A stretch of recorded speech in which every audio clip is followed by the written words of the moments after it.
sun is shining, not a cloud in the sky. What a beautiful day. The birds are singing and so am I. What a beautiful day. I'd like to keep this moment for the rest of my life, but I know there'll always be a little toil and strife. What a beautiful day, such a beautiful day. Hi there. Welcome to episode 13 of The Guilty Knitter. I'm Vivian Lee and I'm coming to you from Montreal. A very gloomy day in Montreal, but welcome. And here I am. I'm back after only a week or so since my last podcast, so this is an unusually fast turnaround for me. By the way, if you want to find me on the internet, I am at Guilty Knitter on Instagram, and on Ravelry I am The Guilty Knitter, and you can find our project, our group on there as well. And by the way, I'm in the process of knitting my yoke for the Birkin sweater.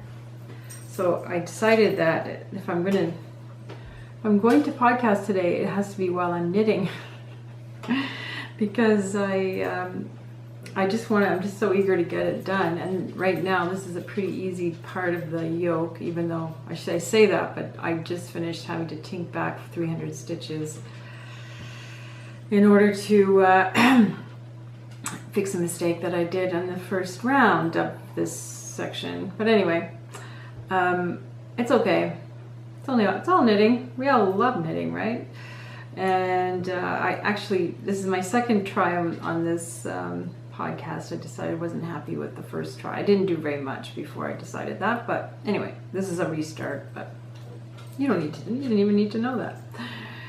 Okay, so today's topic, which I know I don't usually have like a theme, but I got the brilliant idea of talking about gift knitting because it's that time of year, right? It's soon going to be that time of year. If it hasn't already. Some of you might be going, "Oh my God, that's true. It's almost November.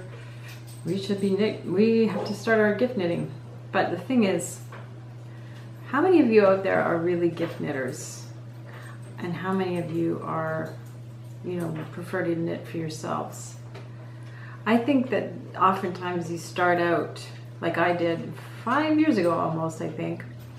When I first got back into knitting, the reason was so that I could make things for my friends and family that I thought would be one of a kind, that would be quick and easy, and that they would love, which is great, except, I'm not going to keep making those same kinds of things, with the big yarn and the cowls and the whatever, I'm past that. So does that mean that I'm still gonna keep knitting like much more complicated things to give away? I'm not sure, because that's all I want to knit is things that are, more complicated. And I'm much more into knitting garments now than I used to be. Although I am not averse to the idea of knitting a hat, or in fact, there's some really neat hats that I want to try, like those woolly wormhead patterns that are knit flat. That you can do all kinds of cool things with short rows and stuff. Anyway, that's appealing to me, but after I've knit one of those, I'm not sure I'm going to want to give it away. Because the fact is, do people really appreciate it when you make things for them? Some do, some don't. And I think it's a lot of pressure on them too. I don't think you should feel obliged to knit things for your friends and family. I think if you want to do it, great. If you feel like it and you whatever, and if you think those people really appreciate what you're doing, then I think to go for it. But I think I don't know, the bloom is off the rose for me when it comes to gift knitting. That doesn't mean I won't do it ever again, and obviously, but because the difference is, I have to have started out with the idea that I'm going to make that thing for that person. It's another thing altogether to knit something and then decide to give it away after. I think that would be hard for me. It's just like giving away one of my babies, I can't do it. I think I mentioned that in my last podcast. I just don't think I can do it. But anyway, so choosing something that you're going to knit for someone, I guess that's okay, and that's what I'll probably do in the future. But I don't think I'll be doing as much of it. Because okay, what goes into making someone knit-worthy? First of all, they have to really appreciate the work that went into it. That it cost you some money, that it cost you some time, that you, and that, you know, hopefully they'll love it and they'll wear it and also take care of it. So those are a lot of things. Maybe not everybody is a good recipient for your knitwear. And you should just be glad that you don't have to knit for everybody in your family. Some people just do, I don't know. Maybe they have people clamoring after them to make them things. I don't, necessarily. It's funny, I don't know. Maybe people don't really like what I make. Oh well, I like what I make. So that's fine. And anyway, who is the most knit-worthy person in your life? It's probably you. It's certainly, in my life, it's me.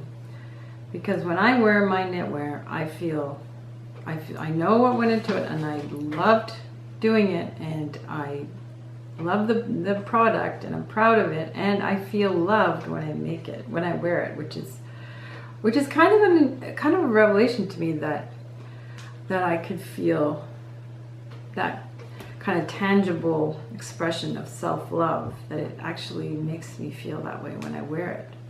When I wear something like a shawl that I made, a sweater that I made, you know, you feel wrapped in love, which is really sweet, I think. And I think it's a good way to show your self-care. It is self-care, and it's a tangible piece of self-care that you can put on your back and say, I did this because I like myself, because I appreciate it and I deserve it. Anyway, what do you think? I mean, I call myself the guilty knitter, but I do not feel guilty about this, about knitting for myself, because it's my hobby. I'm doing it for myself. I'm not luckily living in the 19th century when I would have had to knit daily in order to clothe my family, probably. Thank goodness I don't have to do it. And then it would be kind of a chore. It would definitely be a chore, I guess. Let's say you were knitting to make money, you know. Anyway, it would be tough. So yeah, those are my thoughts on gift knitting. But I also thought, well, maybe I will do some gift knitting this year, and I'm sure that a lot of people out there that are maybe watching this will want to do some gift knitting. So I thought I'd give you some ideas. First of all, think about trying to knit from your stash, because maybe that's a good time to get rid of some stashes. Is this time of year when you just want to make a hat for someone, or you want to make a cowl, like something quick. You probably have yarn in your stash for that. So the idea should be like to go into your stash, pick out some yarn, and say, oh, these two things go together. What can I find to make with this? So you go on Ravelry and you start searching alpaca yarn and or whatever it is, and start and find some projects. That's a great way to do it. Yeah, there are a ton. Oh, if you want to do a hat and you have 3 colors in your stash of worsted weight yarn, you could make a babble hat. I'll maybe insert a picture. I made one last year. I made 3 last year. What am I saying? I made one for me, one for my daughter, and one for my daughter-in-law, more or less. She's my son's girlfriend. And they were a big hit. Everybody's loved those hats, so that was fun. And now my son wants one, so I'll probably make one for him for this Christmas. So they can be twinsies. And yeah, and I'm going to make some hearth slippers because I'm taking a class. And I thought that would be a nice gift for somebody. If you don't mind, that's probably a fair bit of work for price, but anyway. And I've got this yarn in my stash. I'm not quite sure that it's a great combination. This is that Briggs and Little Tuffy that I use for my husband's sweater. That might be a good combination, but I need a third color that would be sort of a pop. And I don't really have a lot. This is not exactly a pop, but it still might be nice.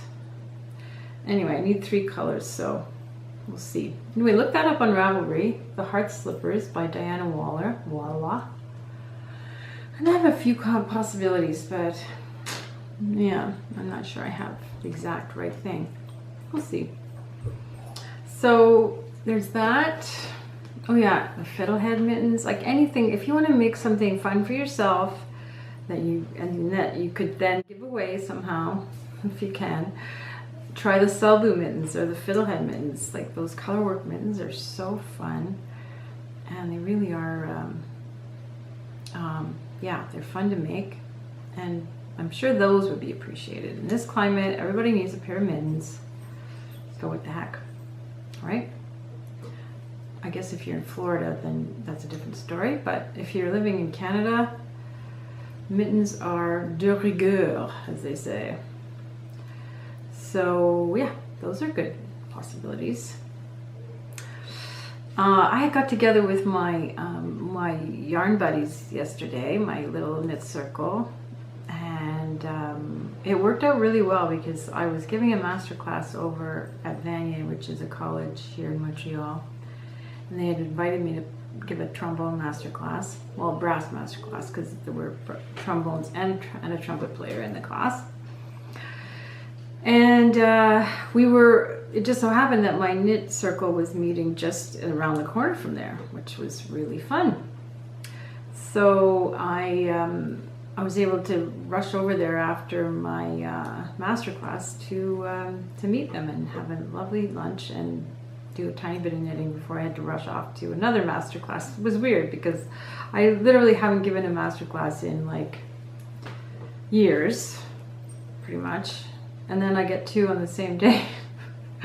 One at Vanier and one at the University of Montreal. So strange. But that's how things work, right? But it's good for me because I have to do one in Toronto in January. So these are good warm-ups.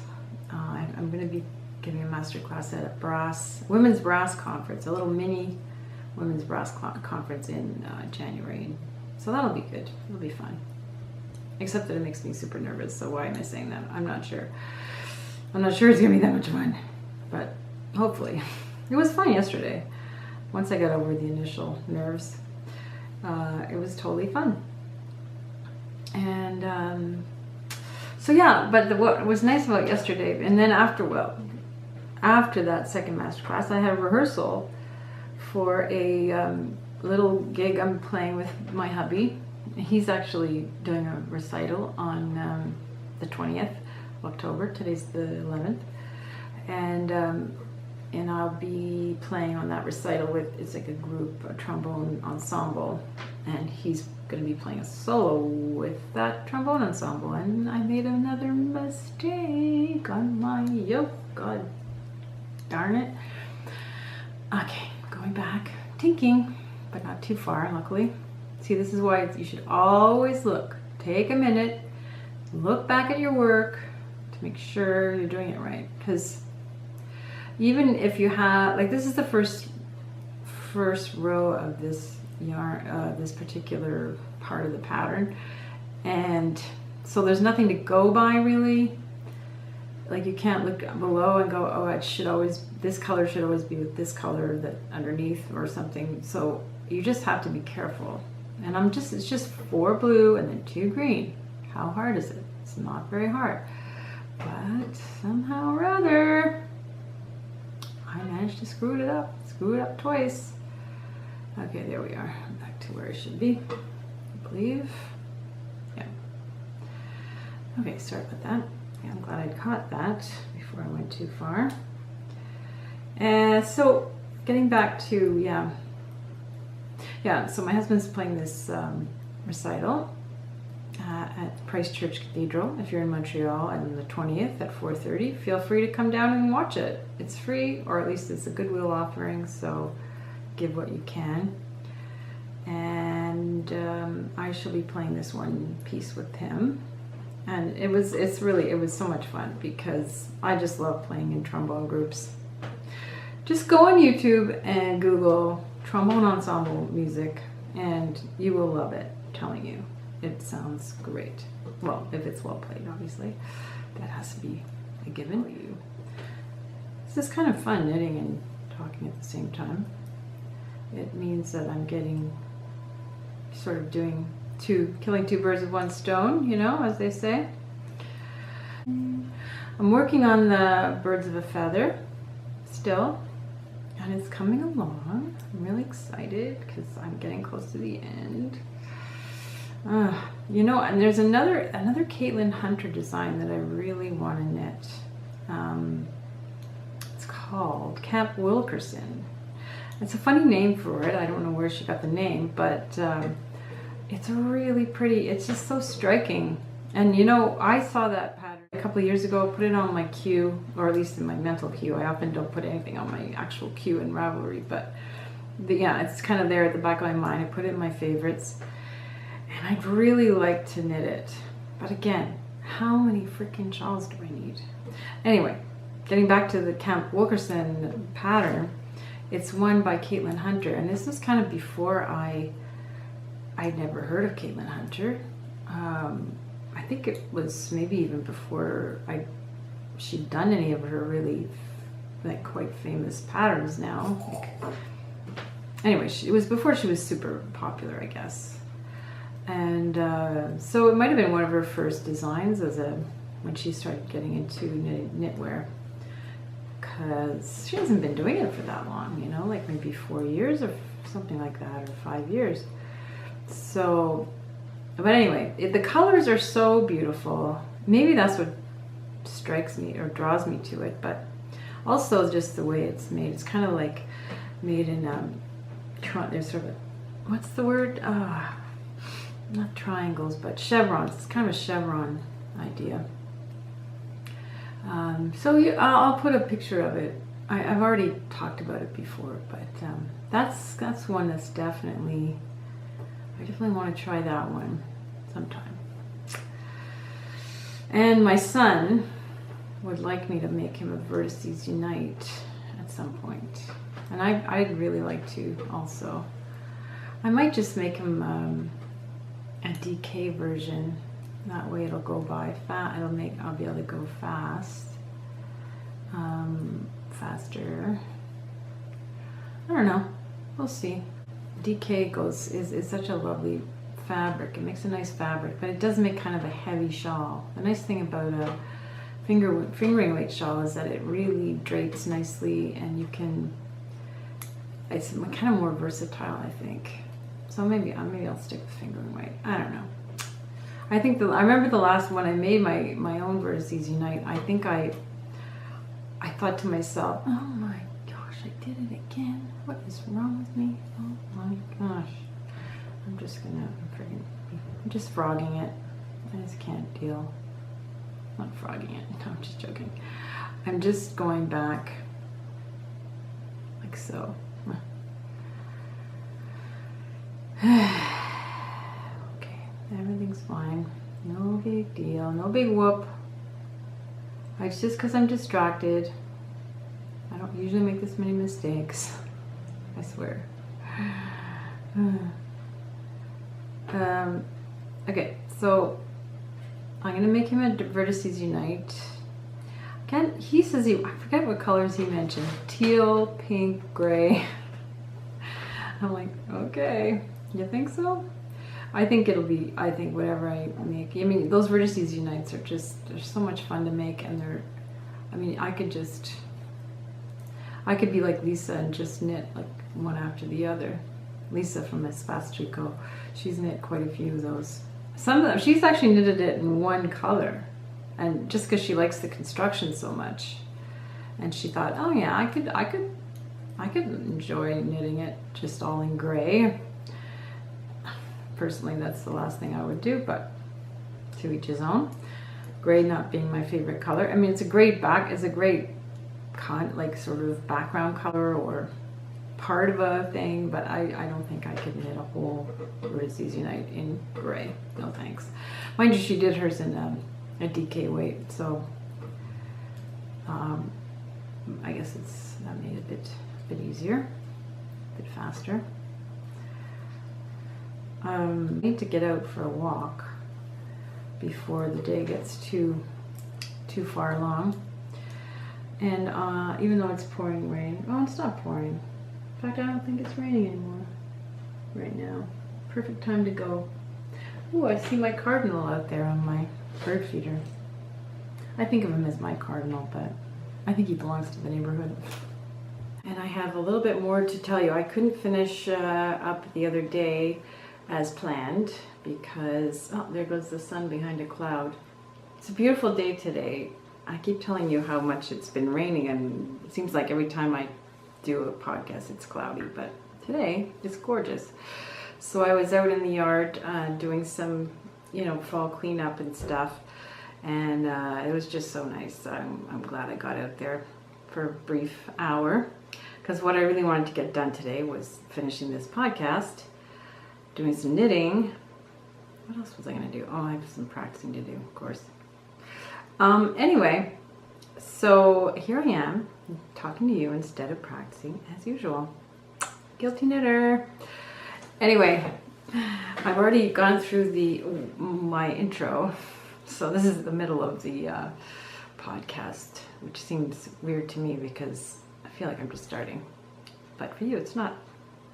Okay, so I wanted to show you my little bit of progress since I last talked to you. Well, since the beginning of this podcast, on my Birkin. I'm now dividing for the sleeves. There you go. And going down, I've done all the color work. It's all done. Isn't that pretty? I'm really happy with it. I don't know if I did mention to you that for these light pink flowers, I omitted the center, which is in the pattern. You're supposed to knit it in the gray. And I thought, oh, it's not going to really show, so I'm not going to bother. It's too much trouble. But then when I showed it to my son, he was like, oh no, you should put it in. He didn't even like the pink that much, but I'm saying, well, it's staying. So anyway, so I did some, what do you call it? Duplicate stitch. I probably showed you this. I don't know. I'll check. Did some duplicate stitching, and I'm gonna do them all because I really do think it makes it kind of ties everything in. I like it. So right now I'm just going down a needle size or two. I'm sort of moving on to my 3.75 knit. What is this called? It's not knit picks, I don't think. I have a set of wooden needles that I'm just using them because I can't find my highs in 3.75. Don't ask me where they are. So we're going to see how this goes. I'm going to knit and talk just like I did before because that was great. It's kind of hot, so I might close the curtain, I don't know. But the light is kind of nice, isn't it? I don't know. Okay, so since I last saw you, I got together with the knitting circle on Friday. That was great. And then yesterday I was over at my friend Linda's house with another friend, Luce, and we did some more knitting, which was really great.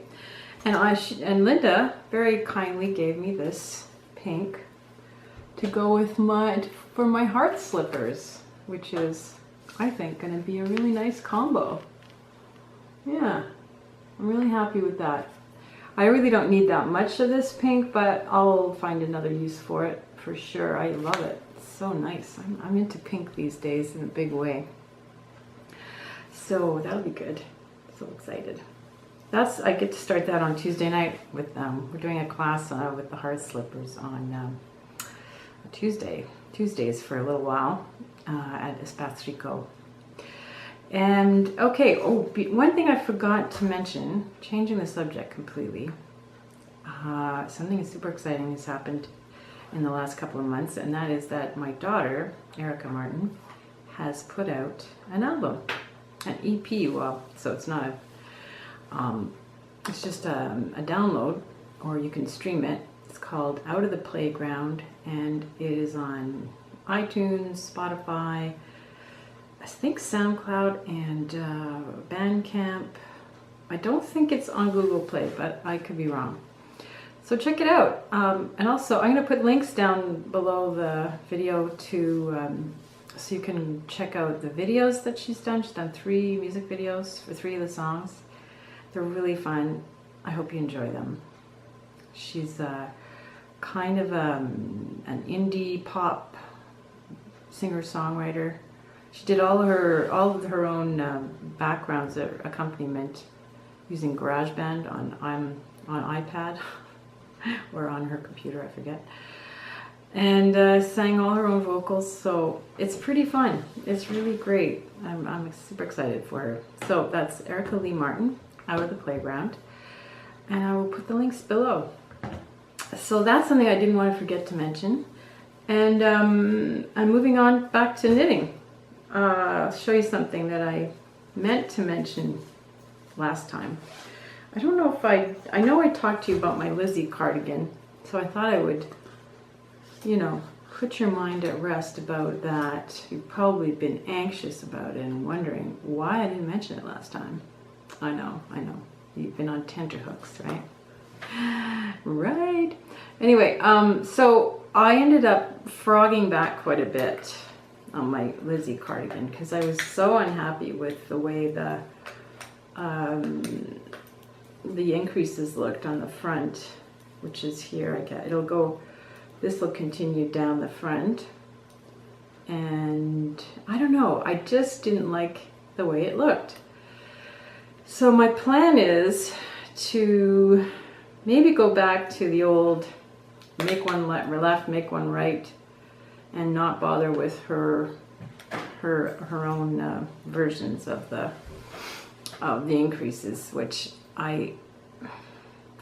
they sound great in theory, but for some reason either I don't know how to interpret her instructions, or I could be just doing it wrong, but I just find they look messy. I don't know.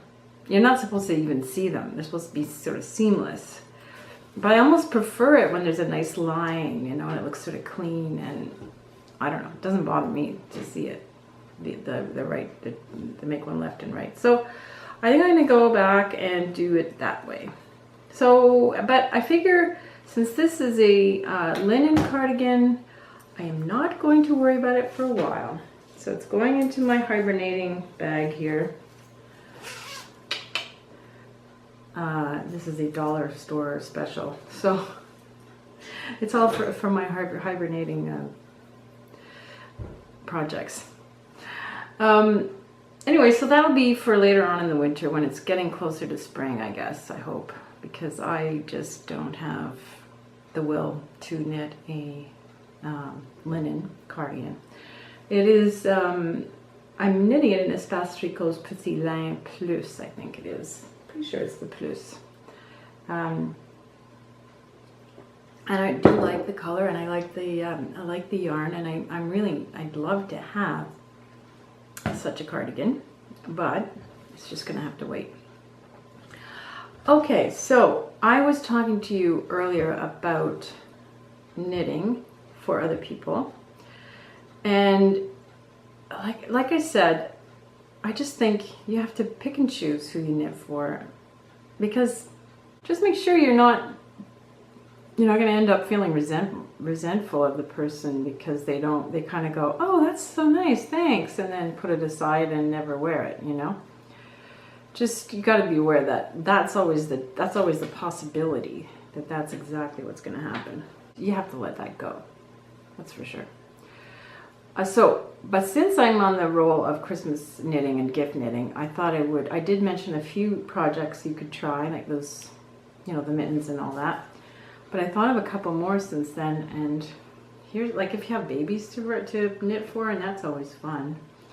Here's this gorgeous teddy sweater. Can you see that? It's a little glary.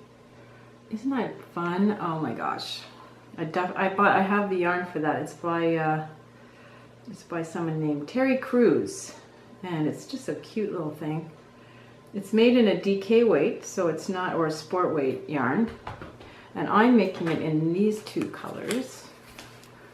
So like it's actually the same yarn I made a sweater in, the Sunshine Coast sweater. So this is a Debbie Bliss DK.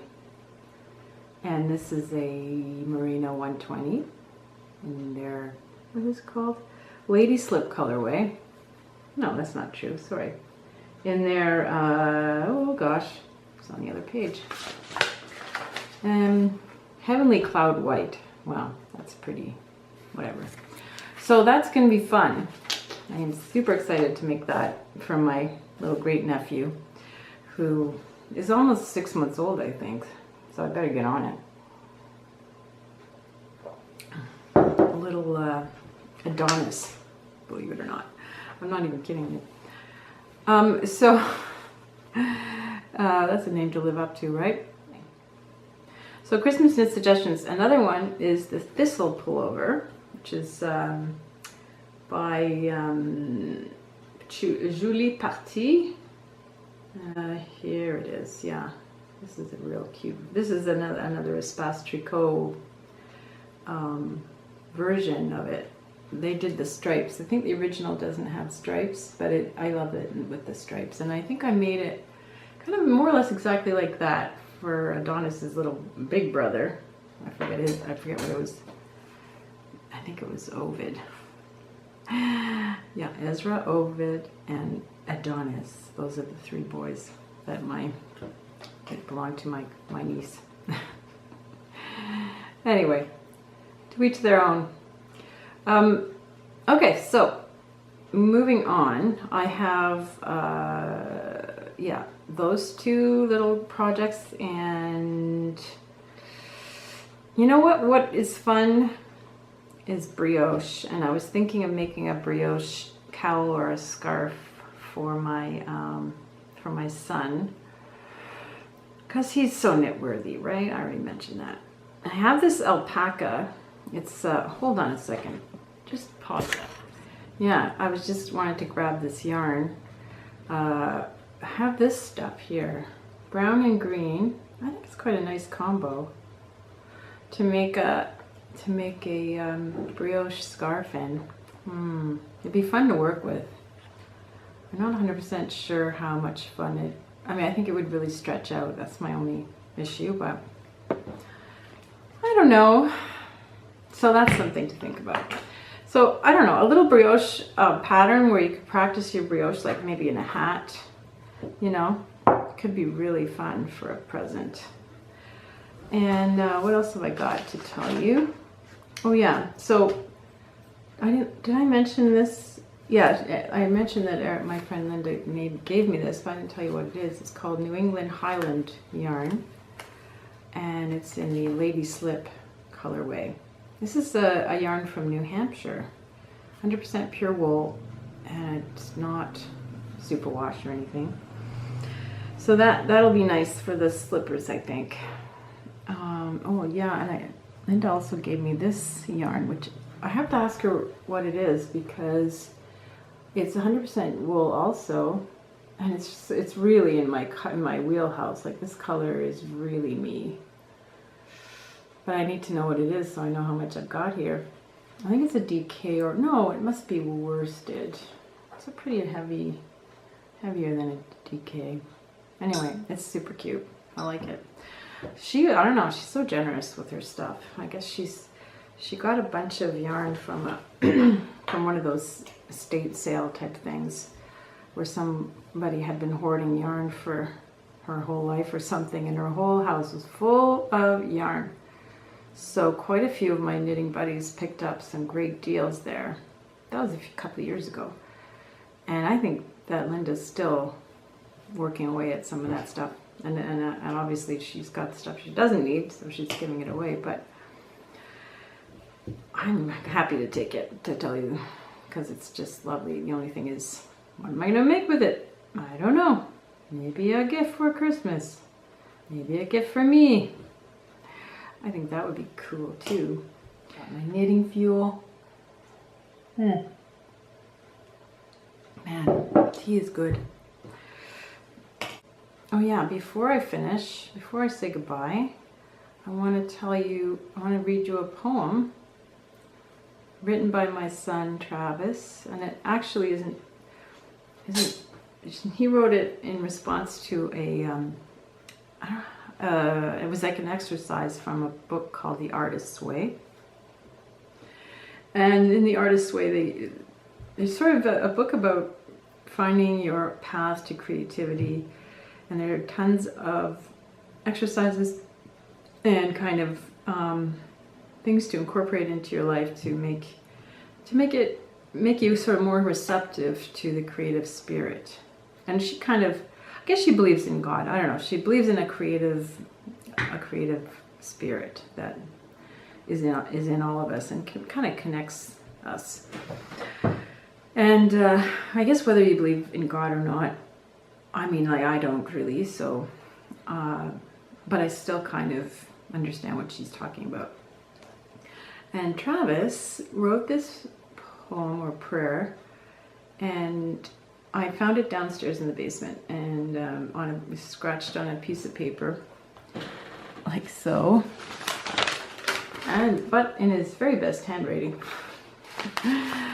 And I thought I would write it out on my iPad because I really liked it, and I thought I'd share it with you. So it's just Travis's prayer. And don't forget, it was written by a young man of about 20 something, and who doesn't really believe in God. So he wrote it to the great algorithm. So I'm going to read you Travis's prayer. O great algorithm, ye who moveth my hand, guide me to my true self, shield me from my own judgments, as they do not serve me. Write, sing, dance through me. Make my days fruitful and free of undue stress. Focus my attention when I am tempted, and reward me when I reward myself. Give me insights that I might understand my purpose, my place, my power. Make me not afraid of trying new things. Keep steady my hand that I may finish what I start. Open me to new forms, ancient or yet unseen. Grant me the knowledge I need to use my power, and may you inspire my friends that they too may tread the path of creativity. So I hope you like that, and that it might inspire you to make something beautiful today and make the world a better place. So happy knitting. Thank you for joining me, and we'll see you next time. Bye-bye.